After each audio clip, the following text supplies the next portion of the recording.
Padre,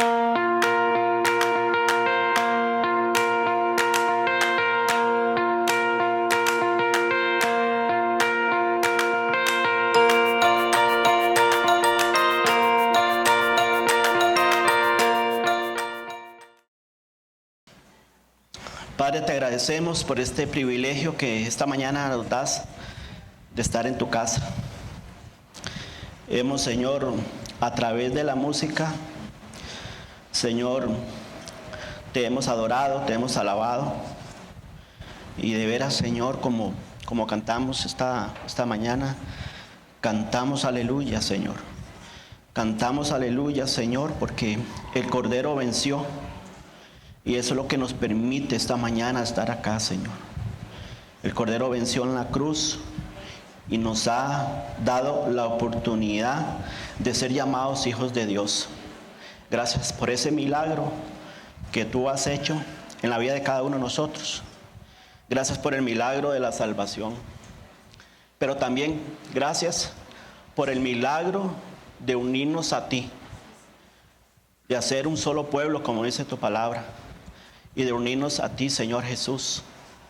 Eso es lo que hace posible, Señor, que la iglesia tuya, Señor, alrededor del mundo pueda, Señor, ser un instrumento tuyo. Sea el ejército que tú deseas usar para anunciar la salvación, Señor.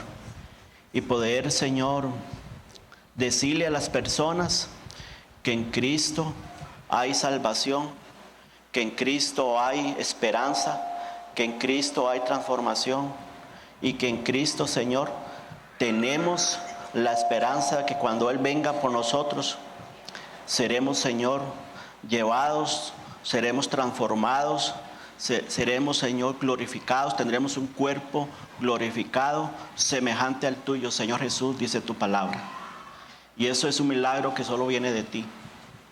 Entonces, Señor, ante estas verdades, ante estas promesas, esta mañana oramos y te pedimos que nos ayudes, Señor, entonces a enfocarnos, Señor, en la misión tuya. Que nos ayudes, Señor, a ser uno, como Jesús oró, que seamos uno, como Él y el Padre.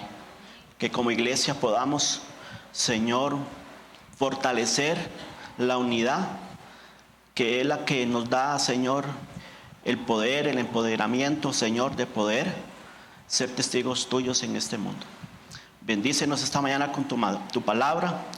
Permita que tu palabra corra y sea glorificada entre nosotros. Y que cada uno de nosotros, Señor, podamos escuchar la voz tuya, tener la sensibilidad de escuchar la voz tuya, lo que tú quieres mostrarnos esta mañana. Oramos en el nombre de Cristo Jesús. Amén y amén. Bueno, nuevamente buenos días y a las personas que nos visitan, también bienvenidas. Estamos para servirles. Le digo lo que siempre le digo a la iglesia: no somos una iglesia perfecta, pero procuramos ser una iglesia saludable. Así que sean cordialmente bienvenidas y espero que se sientan bien entre nosotros esta mañana. Estaba leyendo parte de la historia de los soldados romanos en la antigüedad. Y la historia dice que los soldados del ejército de la antigua Roma, ellos aprendían a correr en formación y aprendían a seguir el paso de sus compañeros para que, llegado el momento, este escuadrón pudiera avanzar hacia el enemigo en un único son, en un único paso. Y la clave, dice la historia, la clave era estar en formación para luchar juntos en unidad. La derrota podía venir cuando uno de los soldados se salía de la formación, porque eso permitía que el enemigo se infiltrara. Pensando en esto, la iglesia del Señor alrededor del mundo, la iglesia de Cristo, es el ejército de Dios. Y por más de 2000 años, el enemigo siempre ha tenido como el objetivo de estar pendiente cuando algunos se salen de la formación, cuando algunos no quieren caminar juntos, cuando algunos no quieren avanzar juntos. El enemigo se aprovecha de ese momento para crear en las iglesias del Señor la desunión, para crear también la división. Eso es lo que el enemigo hace. Y cuando una iglesia que avance hacia los propósitos de Dios, el enemigo se filtra y causa ese tipo de división, el trabajo se echa a perder.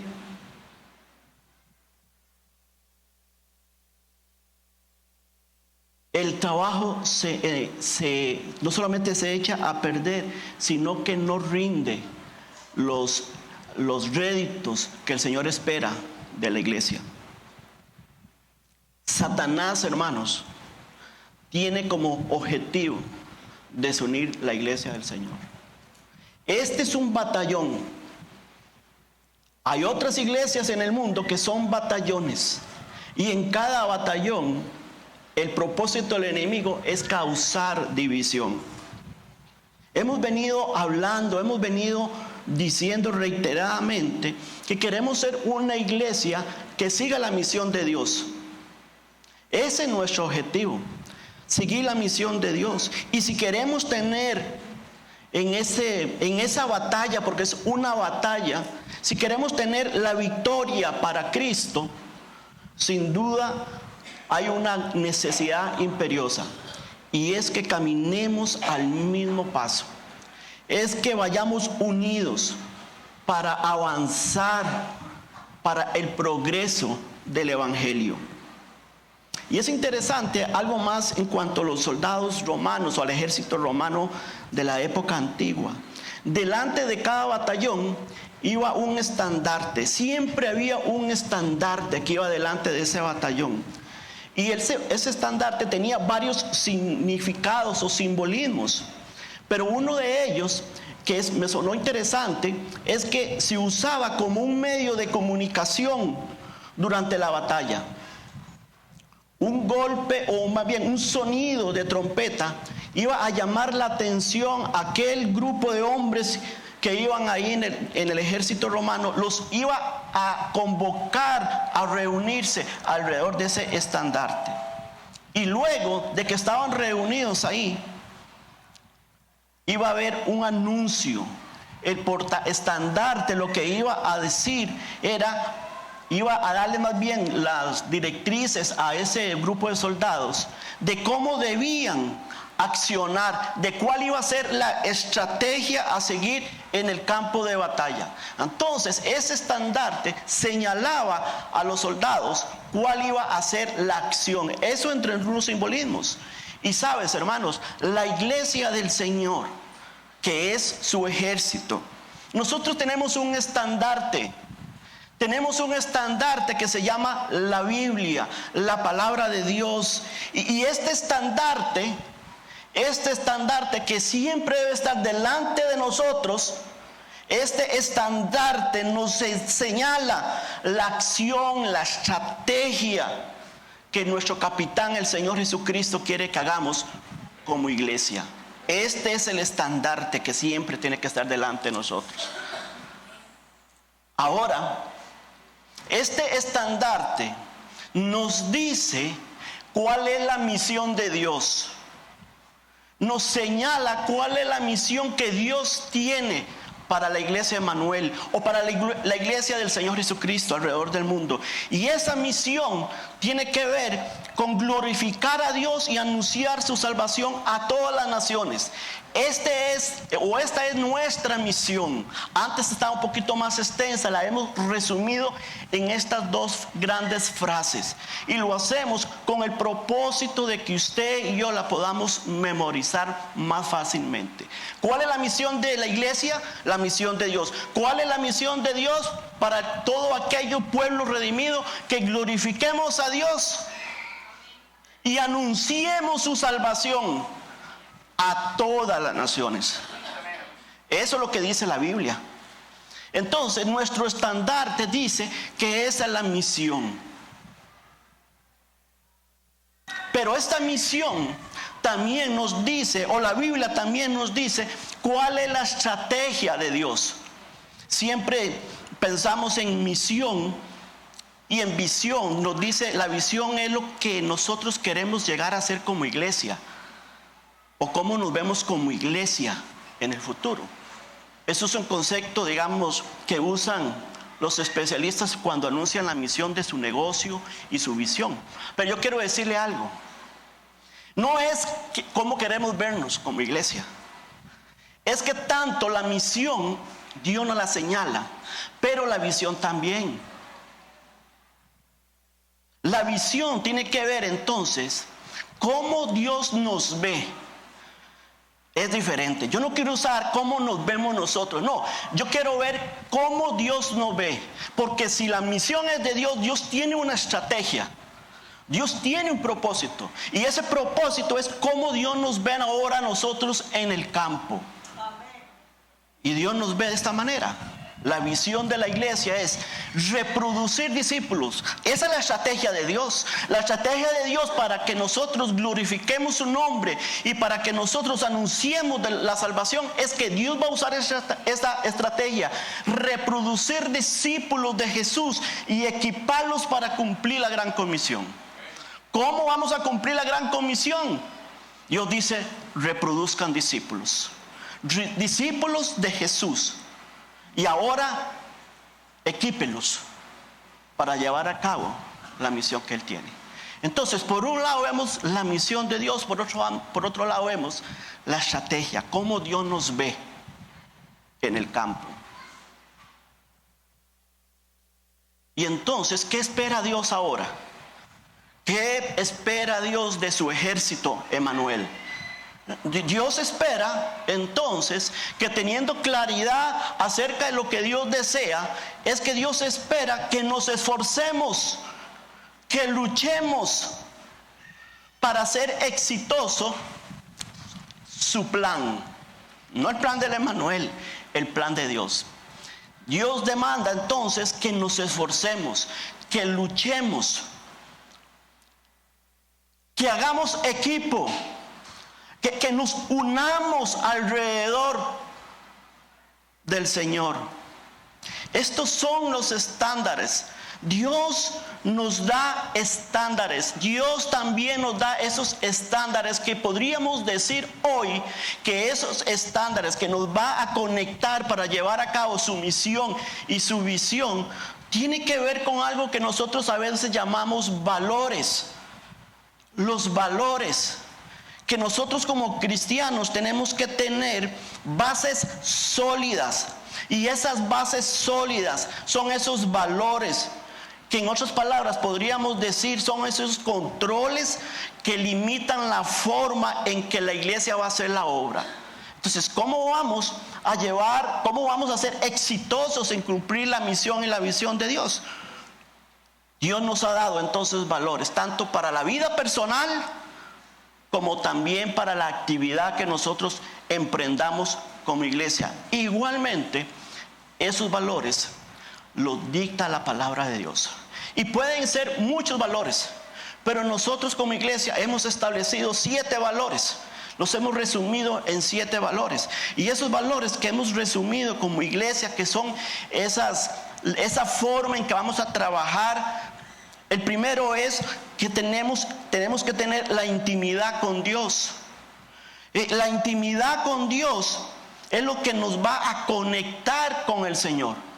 Nosotros no podemos llevar a cabo la misión y la visión de Dios si la vida de cada uno de nosotros no conecta primero con Dios. Hablando de una relación personal con Dios. Entonces ese valor de tener intimidad con Dios es la que nos va a dar ese poder, esa fuerza personal, pero también una fuerza colectiva también para llevar a cabo la obra de Dios. Entonces el primer valor de esta iglesia es la intimidad con Dios. Y el segundo es que la Biblia es la autoridad de las Escrituras. En otras palabras, la Biblia es nuestra forma o nuestra norma de fe. La Biblia es la fuente de nuestras creencias, de todo lo que pensamos, de todo lo que somos y de todo lo que vamos a hacer. Esto es un valor importante para la iglesia, pero es un valor también importante personal que cada uno de nosotros tenemos. El tercer valor que la iglesia tiene que ver con el amor. El amor es el tercer valor que nosotros tenemos. Si la iglesia y si las personas de la iglesia aman a Dios, amarán a su prójimo. Y eso va a reflejar nuestro carácter y nos va a permitir tener influencia en un mundo perdido. En un mundo que el amor del mundo es un amor egoísta. Pero el amor de Dios no es un amor egoísta. Entonces nuestro tercer valor tiene que ver con el amor. Y el cuarto valor tiene que ver con las personas. Las personas son la razón de ser de nuestra iglesia. Las personas deben ser la razón de ser de nuestro servicio al Señor. Servimos a Dios, pero para servir a Dios hay que servir a las personas. Entonces, ese cuarto valor es importante. Todas las personas, cristianas y no cristianas, son valiosas para Dios. ¿Por qué? Porque Dios quiere salvar a todos, ¿no es cierto?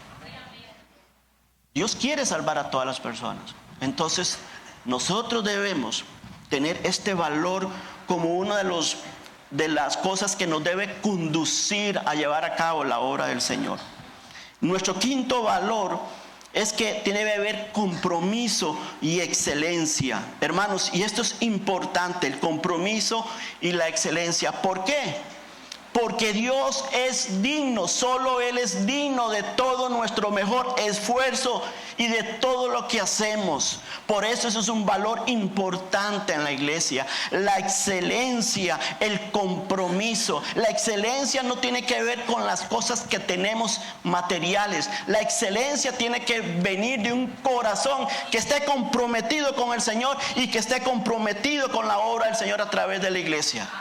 Entonces, el compromiso y la excelencia debe marcar la vida de cada uno de nosotros, haciendo la obra que Dios nos ha encomendado. Y nuestro sexto principio o valor es la honestidad y la integridad. Y eso es importante también, hermanos, porque la integridad, la honestidad debe ser un distintivo importante en nuestras relaciones personales, ministeriales y por supuesto en la sociedad en que vivimos. Entonces la integridad y la honestidad deben forjar en nosotros el carácter de Cristo.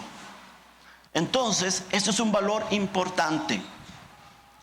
Y nuestro séptimo valor, que también es muy importante, tiene que ver con el trabajo en equipo. El trabajo en equipo es de suma importancia.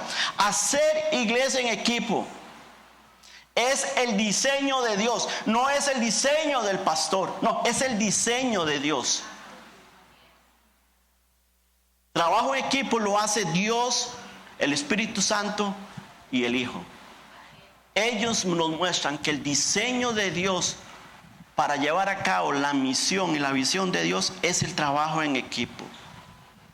Y Dios quiere usarnos. Y trabajo en equipo implica unidad. Unidad para poder expandir su reino a todas las naciones. Dios se complace. Dios se complace en ver a su pueblo servir y trabajar juntos. Dios se complace. Y hermanos, este último valor que tiene que ver también con la unidad es uno de los valores que más también el enemigo ataca a la iglesia, porque quiere siempre dividirnos. Nuestros niños, nuestros adolescentes, nuestros jóvenes, los adultos y los adultos mayores somos ese ejército de Dios. Y Dios quiere que estemos unidos. Unidos para hacer la obra de Él. Unidos para cumplir su misión. Dios se complace entonces en ver la iglesia Emanuel unida alrededor de la misión de Él. Algo interesante también es que el secreto para conseguir que un batallón de soldados romanos pudieran avanzar o caminar al mismo son, para poder caminar unidos, consistía en que todos, dice la historia, todos se ejercitaban día tras día para poder cumplir ese propósito. Era un ejercicio de todos los días. Por eso es que dice la historia que ellos soportaban mucho la fatiga, porque iban todos a un mismo son. Y eso me dice a mí, hermanos, que la unidad es algo que se practica todos los días. Todos los días debemos practicar. Cuando asumí la iglesia hace 7 años, yo lo primero que enseñé a la iglesia fue el libro de Filipenses. Y el libro de Filipenses decíamos, lo titulamos como la unidad para el avance del reino. Y si hay algo que yo estoy totalmente convencido, hermanos, es que la unidad es la que nos da esa sinergia para poder llevar a cabo la misión de Dios. Pero nosotros, como creyentes, debemos entonces practicar eso todos los días. Lo practicamos en las relaciones con las demás personas, en las diferencias que existen, porque van a existir diferencias.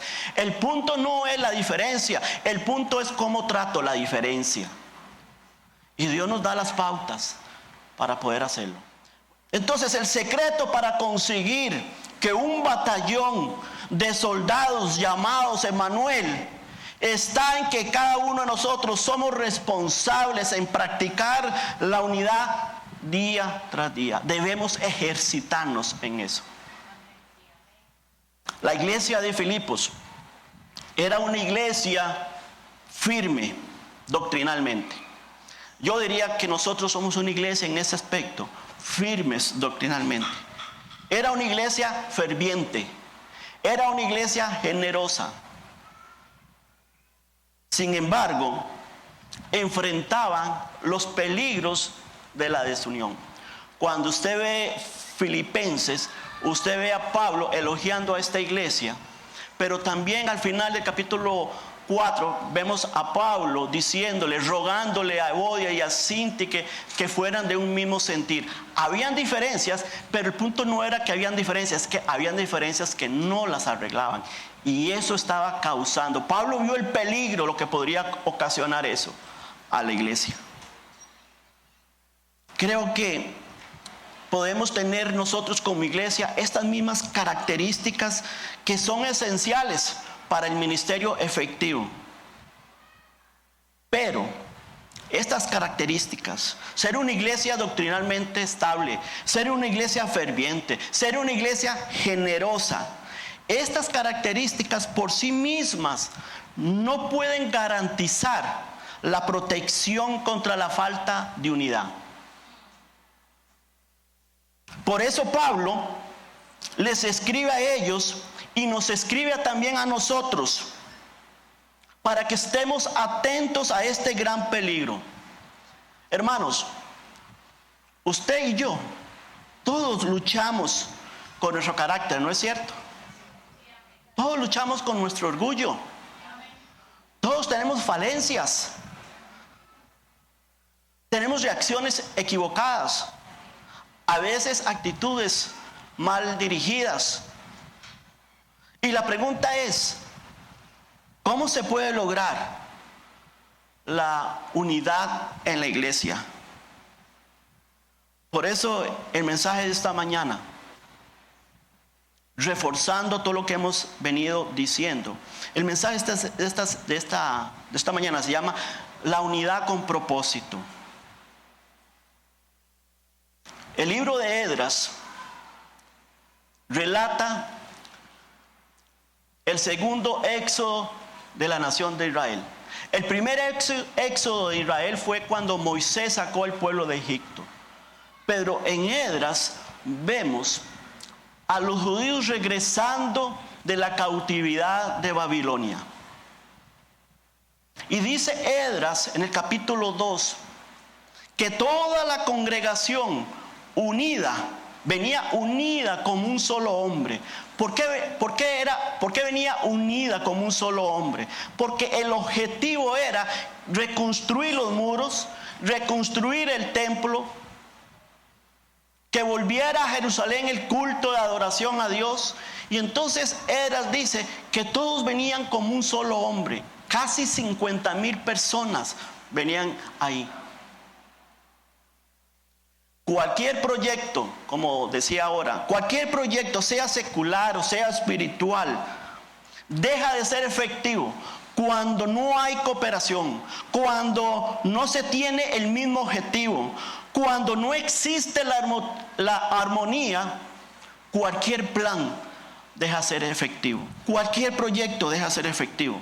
Por eso Pablo, usted ve en las cartas de Pablo rogaba a los corintios que fuera uno en el Señor una y otra vez. El libro de Corintios, Pablo le rogaba a ellos que fueran uno en el Señor. Él les decía: veo que hay entre vosotros divisiones. Y entonces Pablo le decía: ¿está dividido Cristo? Las diferencias que habían en la iglesia de Corintio impedían que hubiera una unanimidad en la iglesia.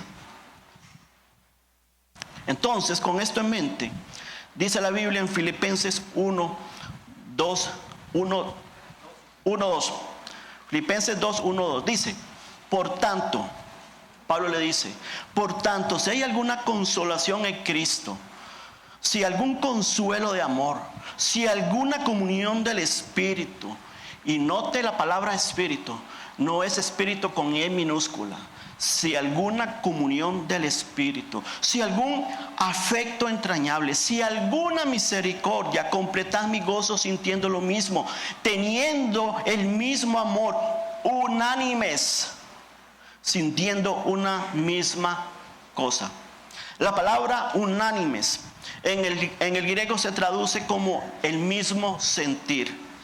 Es la misma palabra que vemos en Filipenses en el anterior capítulo, en el capítulo 1:27, que Pablo dice: solamente que os comportéis como es digno del evangelio de Cristo, para que o sea que vaya a veros o que esté ausente, oiga de vosotros.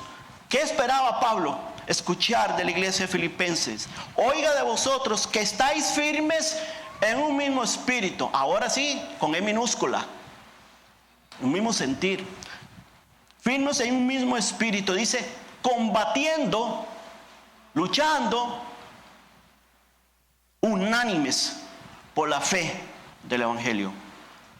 Un mismo espíritu se refiere a tener una meta en común, un mismo sentir. Es tener el mismo sentir. Implica también pensar en la misma cosa. Implica enfocarse en el mismo objetivo. Eso es unánimes. Pero con tantos problemas, hermanos, con tantos problemas que tenemos, como decía, con nuestro orgullo, con nuestro carácter, con nuestra vanidad, con nuestro ego, con actitudes egoístas, resentimientos que nos impiden progresar espiritualmente y nos impiden también relacionarnos sanamente con los demás. Todo esto nos impide también a tener la humildad necesaria para caminar en unidad en función de la obra de Dios. No en función tuya, no, en función de la obra de Dios. Esta mañana el Espíritu Santo nos va a mostrar a través del texto que leímos 4 provisiones que vienen de Dios. Escuchen bien, 4 provisiones que Dios nos da, que tenemos en Dios para tener la unidad con propósito. La primera provisión que Dios nos da es el consejo de Cristo. Por tanto, si hay alguna consolación en Cristo. Ahora, muy importante acá, la palabra si hay. dice Pablo. Por tanto, si hay, estas dos palabras, si hay, en el griego no es lo que nosotros pensaríamos, que es una condición. No es si hay, no se trata de una condición, sino que se traduce en que ya que hay, o usted no tiene consolación en Cristo. ¿Quién no tiene consolación en Cristo? Todos tenemos consolación en Cristo. Entonces esta palabra se traduce en ya que hay. Entonces ese ya que hay un consuelo, ya que hay una comunión, ya que hay afecto, ya que hay misericordia, entonces esa palabra pasa de la condición, la pasamos a hacer una afirmación, ya que hay consuelo en Cristo. Y lo que Pablo está diciendo es que hay una provisión de Dios, hay una posibilidad, en otras palabras, de tener unanimidad. No es una alternativa, Dios la da. La palabra consolación viene de la palabra griega que es paraklesis y se traduce como ánimo, se traduce como exhortación, se traduce como consejo, como persuasión, y se refiere al poder persuasivo de las palabras y del consejo de Cristo. Entonces la provisión que Dios nos da para poder guardar esa unidad viene del consejo, del poder de las palabras del Cristo, que nos persuade a ser parte de esa unidad. Es que es el Señor, hermanos, es el Señor quien es el primero que tiene interés por la unidad. Por eso Él oró, que sean uno, dijo Jesucristo en Juan, que sean uno para que el mundo crea. Jesús oró por eso. Sí, somos frágiles, estamos llenos de debilidades, luchamos cada día con nosotros mismos, pero necesitamos, hermanos, abrir la mente, abrir el corazón al consejo, a la exhortación de Cristo. Nunca un matrimonio puede ir adelante, si no se somete al consejo de la palabra de Dios. Nunca una familia puede establecer fundamentos sólidos sin el consejo de Dios. Nunca la iglesia del Señor puede tener claridad en sus propósitos si no se somete a la dirección de la palabra de Dios. Nunca la iglesia puede tener un ministerio efectivo si no seguimos el consejo de Dios. Pablo en Efesios capítulo 4, él dice, él habla de que seamos solícitos en guardar la unidad del Espíritu en el vínculo de paz. Hermanos, nosotros no hacemos la unidad. Escuche lo que les voy a decir. Nosotros no hacemos la unidad. Ya la hizo Cristo. Ya Él hizo la unidad. Nosotros no tenemos que fabricar la unidad. Ya Cristo la hizo. Nuestra unidad es el reflejo de la obra de Cristo en la cruz, donde Él perdonó nuestros pecados y nos puso en su reino de luz y nos introdujo en la iglesia de Él. Él hizo la unidad. Nosotros no hacemos la unidad. Y el mandato para nosotros no es hacer la unidad. El mandato de nosotros es, como dice Pablo, en guardar, en cuidar la unidad, que es muy diferente. Y la pregunta es, ¿guardarla de quién? ¿De quién tenemos que cuidar y guardar esa unidad? Pues de Satanás, que viene a través de nuestra carnalidad y nos enfrentan unos con otros y no arreglamos las cosas. Viene también de Satanás cuando trata de lograr que nuestras competencias ministeriales que cada uno desarrolla, la queremos hacer en el poder nuestro y no en el poder del Señor. Viene a través de las murmuraciones. Debemos guardar la unidad de Satanás, como venía diciendo. Porque en nuestra carnalidad enfrentamos muchas veces competencias ministeriales. Debemos guardar la unidad de las murmuraciones, de los chismes, de las diferencias que hay para destruir la unidad que la iglesia tiene en Cristo. De eso tenemos que guardar la unidad. Ese es nuestro mandato, guardar la unidad.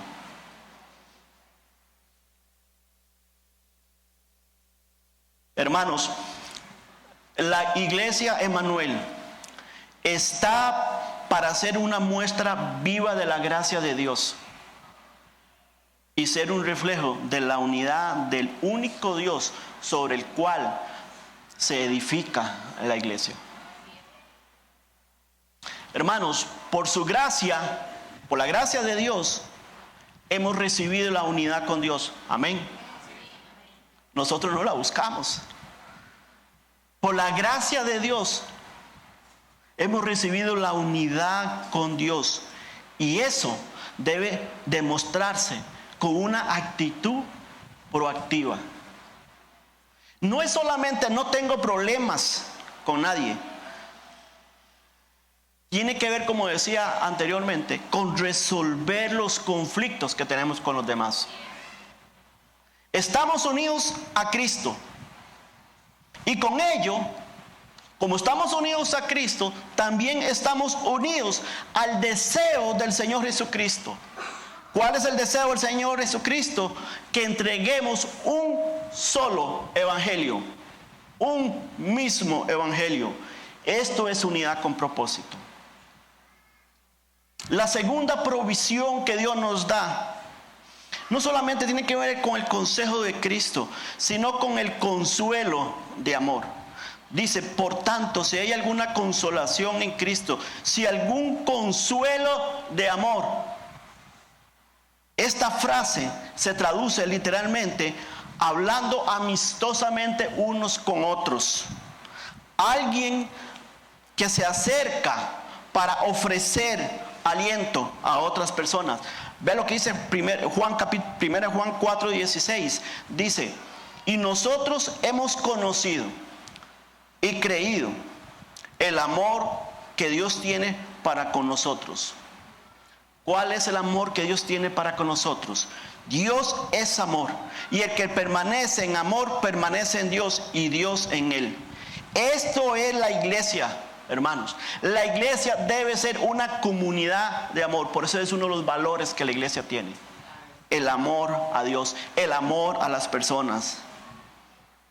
Parte de lo que decía Pablo de ser solícitos en buscar la unanimidad con propósito, tiene que ver con contribuir para que la iglesia sea una comunidad de amor. Cuando venimos al culto, hermanos, cuando usted viene a un culto, hay que dejar de mirarse a uno mismo. Mire las visitas que nos llegan. Salúdelos. Si te vas apenas termine el culto, nunca vas a poder disfrutar, ¿sabe qué? El consuelo de amor. Necesitamos, hermanos, experimentar el consuelo de amor de Cristo. Porque muchas veces te quejas o nos quejamos de que nadie nos saluda. Es que ahí esa iglesia es muy fría.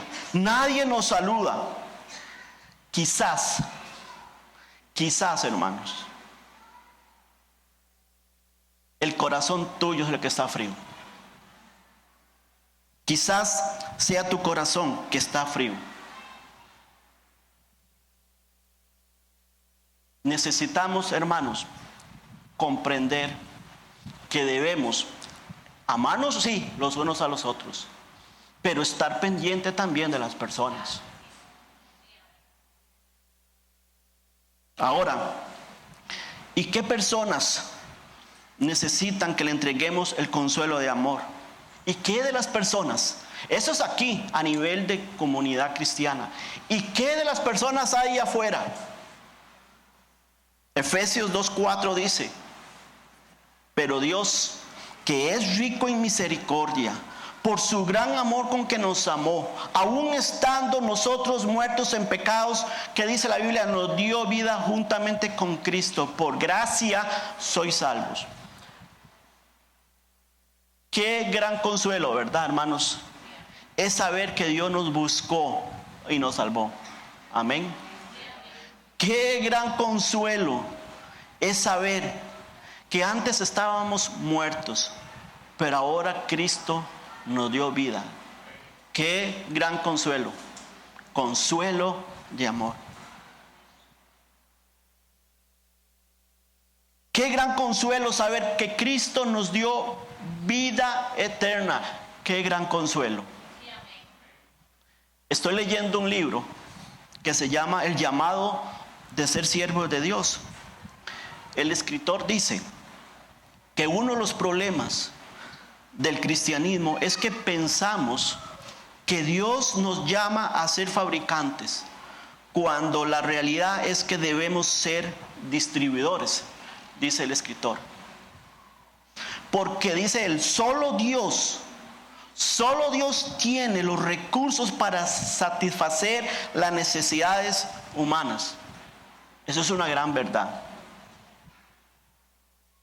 Y lo que dice este pasaje de Efesios es que dice que Dios es rico en misericordia por su gran amor con que nos amó, aun estando nosotros muertos en pecados. Nosotros somos recipientes de ese amor. Hemos recibido ese amor. Nosotros pasamos por la cruz. Ahora somos distribuidores de ese amor. No tenemos que fabricarlo. No tenemos que fabricar nada. Somos distribuidores del amor de Dios. Como dice 1 Corintios, 2 Corintios capítulo 5, dice, como si Dios rogase por medio de nosotros. Dios rogando por medio de nosotros, Dios distribuyendo su amor, su misericordia, su gracia a través de nosotros, rogando ¿para qué? Para que la persona perdida, la persona ahí afuera, pueda recibir ese amor de salvación. Entonces, te das cuenta que ese consuelo de amor es un consuelo para distribuirlo a los demás, para primero practicarlo, vivirlo aquí como comunidad y después ir y distribuir ese amor a los necesitados. Como hemos venido diciendo, vamos a Tillo 8. Es una comunidad con muchos problemas como todas, pero es una comunidad que necesita de ver el amor de Dios. Necesita que le distribuyamos el amor y la gracia de Dios. De manera que la iglesia Emanuel debe ser un refugio, un distribuidor del amor y la gracia de Dios. Tercera provisión que Dios nos da para tener esa unidad con propósito, es que vemos también, además del consejo de Cristo, el consuelo de amor, tenemos también la comunión del Espíritu. Dice, si alguna comunión del Espíritu. Ahora, la palabra comunión es la palabra griega koinonía. Y es interesante, algo que estaba leyendo acerca de esta palabra, del significado para aquel entonces de los tiempos de Pablo. Es que en la cultura griega, la palabra koinonía se refería a heredar una propiedad compartida. Es decir, en los días de Pablo, si un grupo heredaban una propiedad, el concepto de esa propiedad era el concepto de tener una propiedad compartida. No significaba que cada heredero recibía una porción de la propiedad, sino que todos se convertían en propietarios de una misma propiedad. Esto tiene un gran significado para la realidad espiritual de la que estamos hablando. Pablo nos está diciendo acá que los creyentes en Cristo tenemos una herencia. Esa herencia es la herencia del Espíritu Santo. Amén. Tenemos una propiedad compartida, que es el Espíritu Santo.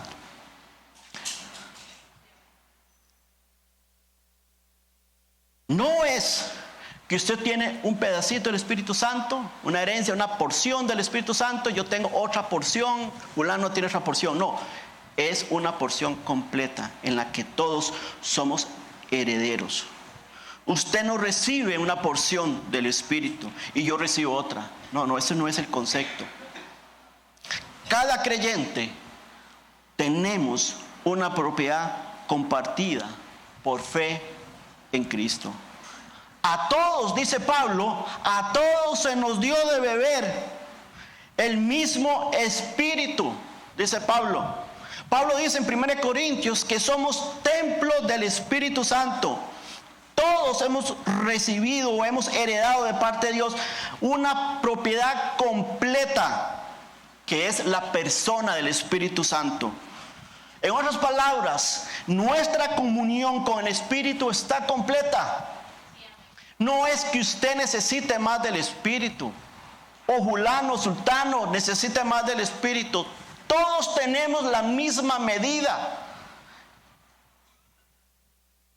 Ahora, el punto es que si es que esa realidad espiritual es realmente entendida por usted. Si realmente entendemos, hermanos, que a nosotros nos une, como dice Pablo, un solo espíritu, entonces lo que Pablo está diciendo es que esa realidad debe ser demostrada en nuestra vida.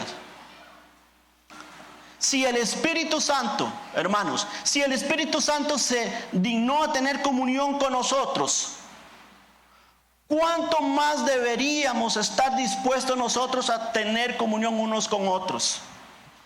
Con mucho más razón, ¿no es cierto? Porque tenemos el mismo Espíritu. Piensa en esto. ¿Le molesta venir a la iglesia y adorar al Señor junto a ciertas personas? ¿A usted no le molesta venir a la iglesia y decir, voy a ir a adorar, pero no quiero ver a sultano o mengano? Eso no es adoración. Fallaste en adorar a Dios. ¿Sabes? Yo creo que necesitamos abrirnos a la obra del Espíritu Santo. Necesitamos que sea el Espíritu Santo que nos guíe. Necesitamos que el Espíritu Santo nos confronte para arreglar las diferencias. Necesitamos que el Espíritu Santo nos confronte para ser compasivos para las otras personas. Es interesante que cuando el Señor en Mateo, hablando de perdonar a los demás, es interesante la forma en que el Señor lo dice. Porque el mundo dice que si Mayela me hace algo a mí, me ofende, el mundo dice que para arreglar esa diferencia, Mayela tiene que venir a pedirme perdón. ¿Es cierto? ¿No es cierto? ¿Cómo lo dice el Señor? El Señor le da la vuelta completamente. El Señor dice al ofensor, ve tú y habla con aquella persona. ¿Verdad que es diferente? ¿Y sabe por qué? ¿Sabe por qué? Porque nosotros ofendimos a Dios, ¿cierto? ¿Y quién nos buscó? Él nos buscó. Esa es la forma en que nosotros debemos arreglar las diferencias. Pero el mundo lo da diferente. Es que no, es que el sultano me ofendió tan feo, me levantó un falso testimonio. Ahí tendrá que venir de rodillas a pedirme perdón.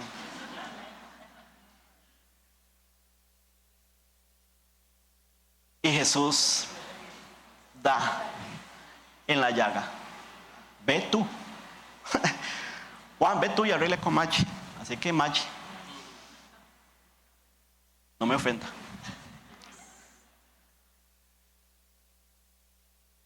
Esa es la comunión del Espíritu. Eso solamente es cuando usted, hermanos, entiende que usted debe seguir el consejo de Cristo, que debe también consolar a otros con el amor con que Dios te consuela, y que usted debe tener comunión con los demás, porque el Espíritu Santo todos los días tiene comunión con usted, quiere tener comunión con usted.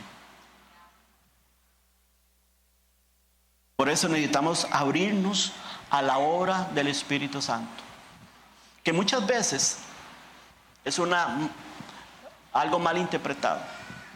Es que yo no puedo orar al Espíritu Santo. Yo oro a Dios, yo oro al Hijo.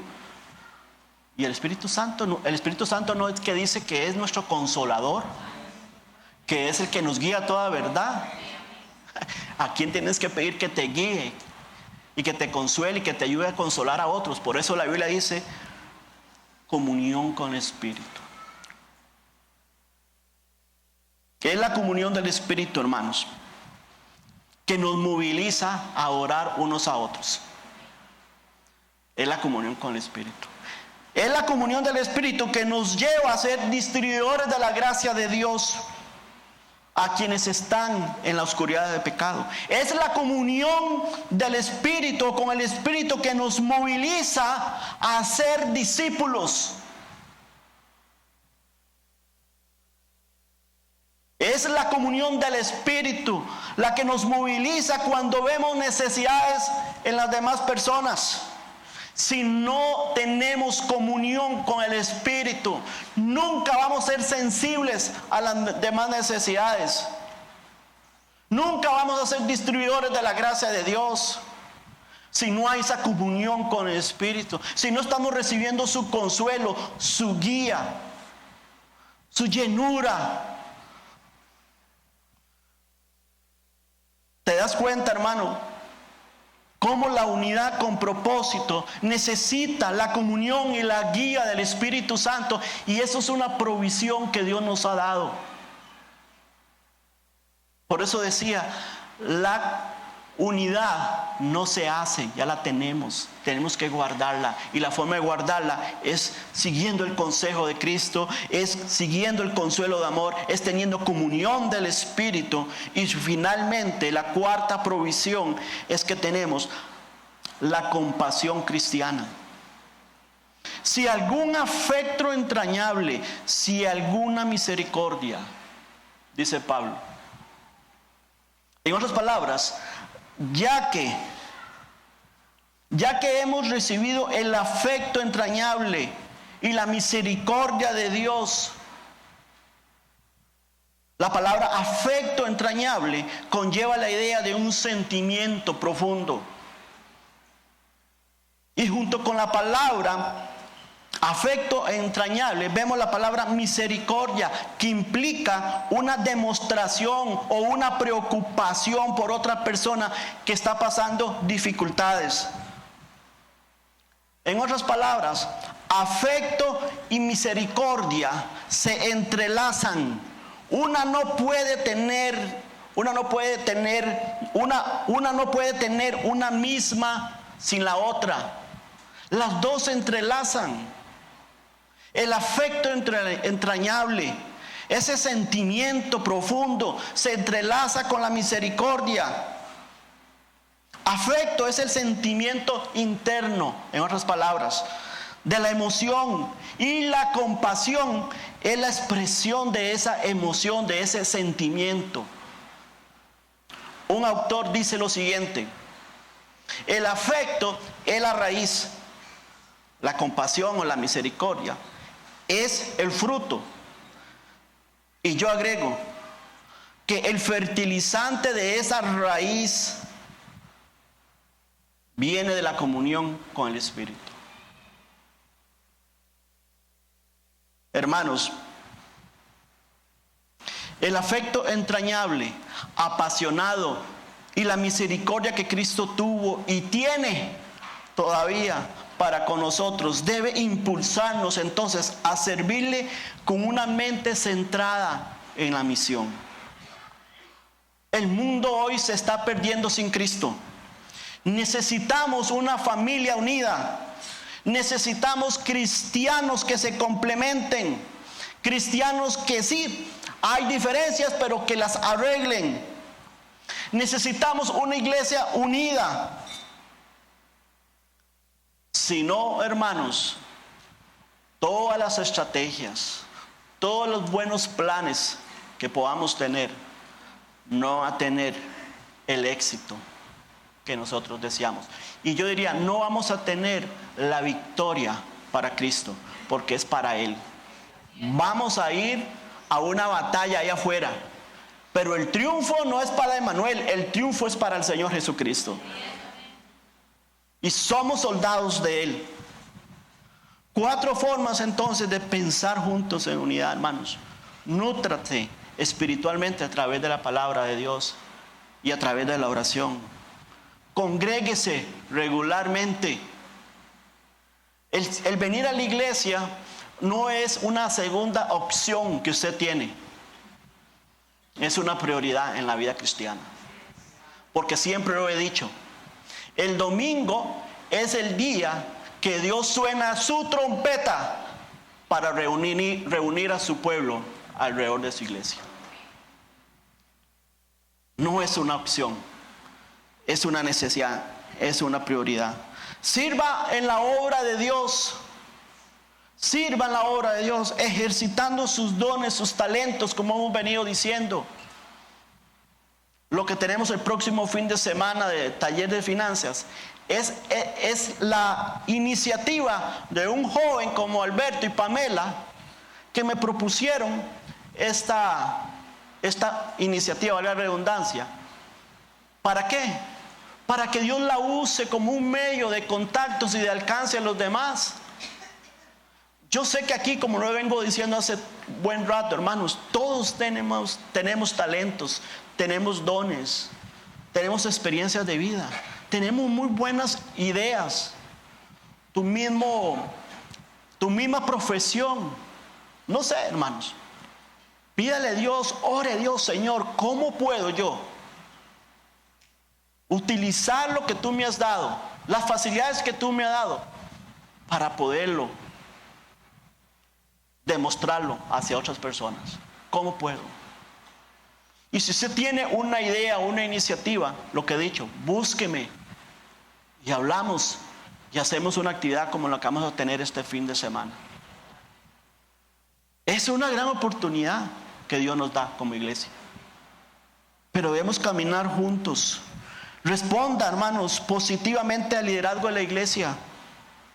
Mientras nosotros como liderazgo tratamos de dirigir a la iglesia hacia la misión de Dios. Responda positivamente. El 25 tenemos una posibilidad tremenda de ir como iglesia a impactar esta comunidad. Escúcheme, la actividad del festival familiar y el concierto no es una actividad donde solamente se toma en cuenta un grupo. No, es una actividad de iglesia. Usted puede ser parte de eso. No solamente estando en el lugar, sino siendo parte de lo que se va a hacer. Porque hay mucho trabajo por hacer. Se necesitan manos, se necesita gente que vaya a repartir invitaciones ese día temprano. Se necesita gente que arme todo lo que es la parte logística. Se necesita manos de gente que pueda ver las necesidades de las personas que llegan ahí y acercárseles y compartirles un tratado, hablarles del Señor. Y esto es una actividad de iglesia. Es la oportunidad que la iglesia tiene de ir como un ejército hacia un lugar que Dios nos ha abierto la puerta. Y en un lugar, hermanos, cuando la iglesia va unida y va con un mismo sentir, con un mismo objetivo, con un mismo deseo, ¿sabes? Dice, como aprendimos hace poco con Daniel Ubel, las puertas del Hades no van a prevalecer. En otras palabras, vamos a destruirlas. Vamos a destruir esas puertas en el poder del Señor. ¿Y sabe qué? No es destruirlas, es que detrás de esas puertas hay muchas personas cautivas. ¿Sabes? Estaba pensando un día estos. Cómo Dios nos abrió esa puerta en Atillo. Es realmente impresionante. Y lo primero que pensé, Dios abre la puerta. Y cuando uno la abre, y cuando Dios la abre, hay una puerta cerrada. Las puertas del Hades. El enemigo tiene su puerta ahí cerrada adelante. ¿Cómo vamos a destruirla?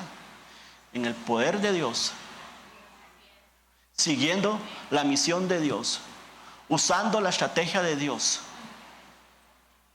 Alineando nuestras vidas en los valores y principios que la Escritura nos dice. Y todos unidos. Las puertas del Hades no van a prevalecer. Las destruiremos. Que usted sea parte de eso. De ese 25 y de todos los programas y actividades que la iglesia tiene para este año. Les pido sus oraciones. El próximo fin de semana voy a estar en Limón. Vamos a estar en la iglesia de un hermano que se llama Agoberto, predicando el 15 aniversario de la iglesia, y después por la noche del domingo voy a estar en la iglesia de Juan José. Y el 25, sábado siguiente, vamos con un grupo de hermanos para la reserva indígena Cabécar, que también es otra puerta que Dios está abriendo y donde tenemos muchas expectativas, así que estén orando por eso y por todo lo que Dios está haciendo entre nosotros. Y le animo, si hay diferencias, si usted es el ofendido, busque a su ofensor y verá que usted va a tener el gozo, el consuelo del Espíritu Santo, la paz del Señor y la libertad, lo más lindo, la libertad de poder servir al Señor como Él nos demanda. Así que caminemos juntos este año en unidad. Oramos. Padre, en el nombre de Jesús, te agradecemos por esta mañana. Te agradecemos, Señor, porque tu palabra es viva y eficaz, más cortante que espada de doble filo, y eso es el propósito que esta mañana queremos, Señor, que tu Espíritu Santo cumpla después de haber sido expuesta tu palabra en nuestros corazones, Señor. Y que de veras, Señor, podamos canalizar bien esta enseñanza. Que podamos ser sensibles también a lo que hemos oído. Para que podamos ser, Señor, un batallón unido, enfocados en un mismo propósito, dirigidos por los valores que tú nos das y siguiendo la estrategia tuya. Y que podamos de veras avanzar en un mismo son. Ayúdanos a practicar la unidad día tras día. Yo sé, Señor, que el enemigo hará todo lo que pueda hacer. Donde haya la posibilidad, el enemigo hará lo posible por desunirnos. Pero esta mañana hemos aprendido, Señor, que tú nos has dado las provisiones del cielo para poder guardar y cuidar esa unidad. Nos ha dado el consejo de Cristo, nos ha dado, Señor, el consuelo del amor, porque todos hemos sido consolados con el amor tuyo.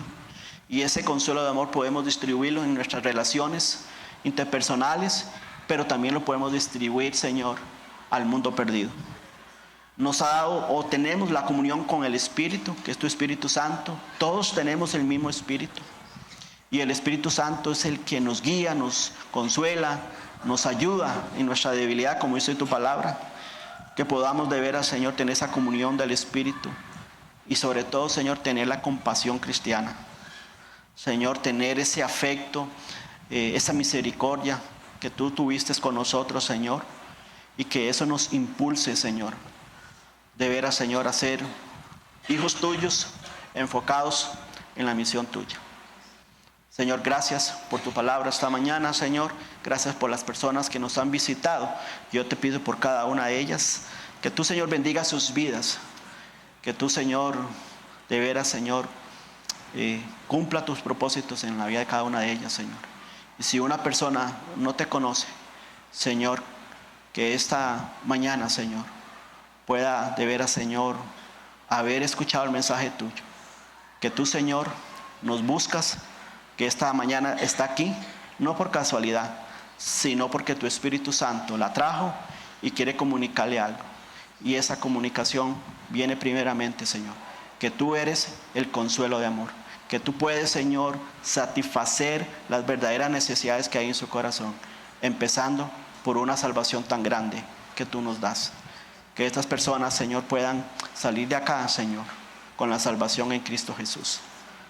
Te damos gracias, Señor, y desde ya oramos para que las próximas actividades que vengan, Señor, fin de semana con la actividad para los habitantes de la calle y el taller de finanzas, tú lo uses como una muestra de ese amor del que hemos hablado y como una muestra de esa misericordia, que podamos ser distribuidores de eso, Señor, de ese amor y esa misericordia hacia los habitantes de las calles y también a las personas que van a estar, Señor, visitándonos, Señor, en el taller de finanzas. Que tú nos prepares para de veras, Señor, la obra grande que tú quieres hacer, Señor. Y una vez más oramos por doña Grace. Pedimos, Señor, tu protección y tus cuidados sobre ella. En el nombre de Jesús oramos y te damos gracias. Amén. Amén.